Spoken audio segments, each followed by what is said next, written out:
Hey guys, Amber Hargrove here, and welcome back to Knifes Illustrated Weekly Knife Reviews. This is where we share some of our favorite knife review videos on YouTube for you. In this first clip, we have David of Blade Banter, who shows in a way that's definitely unique. It deploys like a cat's claw. The CRKT Provoke Kinetic EDC folding knife retails for an average of $200. Kind of like any type of cat family, so you're going to have basically a claw that's not protruding, so all the little pictures of that, and then once they're provoked, as far as a fight or anything else, then that's when the claws come out for it. So that is going to be something that's pretty interesting for that setup. Next up, we have Eugene Kwon, who explains the Liong Mah design hawk knife, which MSRPs for $445. It is a great slicer. But with that little bit of belly actually also aids in slicing. I've noticed a difference between this knife and say some of my other Wharncliffe style knives, that this actually does a really great job in slicing through cardboard. I'm sure it would do well in food prep. I didn't want to do that too much with my friend's knife. But yeah, like it's just a really great slicer. And aiding the sliciness are a few other factors about this blade. The blade stock on this is a little bit thinner than what we've come to expect from Liong Mah design knives. This is my Liong Mah design Endeavor.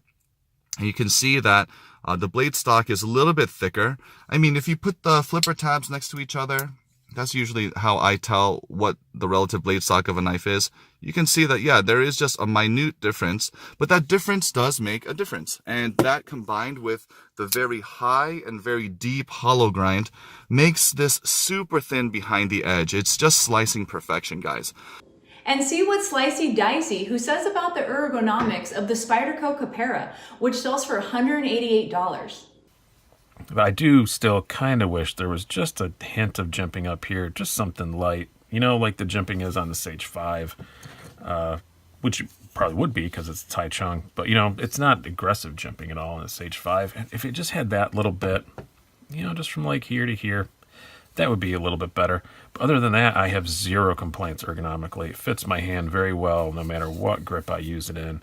The wire clips almost never cause a hot spot because if you're squeezing hard enough to cause a hot spot, they will bend a little bit, not permanently, but you know, they'll flex a little bit, I guess is a better word for it. But you can choke up, which is nice. It's just ergonomically, it's damn near perfection for my hands. And then finally, Nick Shabazz shares what he thinks is good about the SanRenMu 7046 pocket knife, which sells for about $12. On the good side, first off, the blade finish is nice. You can see it actually does have a hint of a mirror polish to it, which is pretty impressive, I have to say. Very seldom do you see this kind of finishing on a knife this inexpensive, which is good. And you see a similar polish actually on the brass portions where they come through. This is an impressively finished little knife. Next thing, this has a lot of texturing scattered about here. You get texturing over here, you get texturing here, you get texturing back here. You get the texturing of the handle being cut open. This actually provides a little bit of texturation as well. Can't argue with that, so that's good. Next thing, you actually have two carry options, which again is a little unusual in a knife in this kind of price range. You can carry this guy tip up, or you can flip the clip around and go tip down. That gives you two choices. You know, there you go. Can't argue with that. Well, that's it for this week's knife reviews. Be sure to like, comment, share, and let us know, who's your favorite knife maker?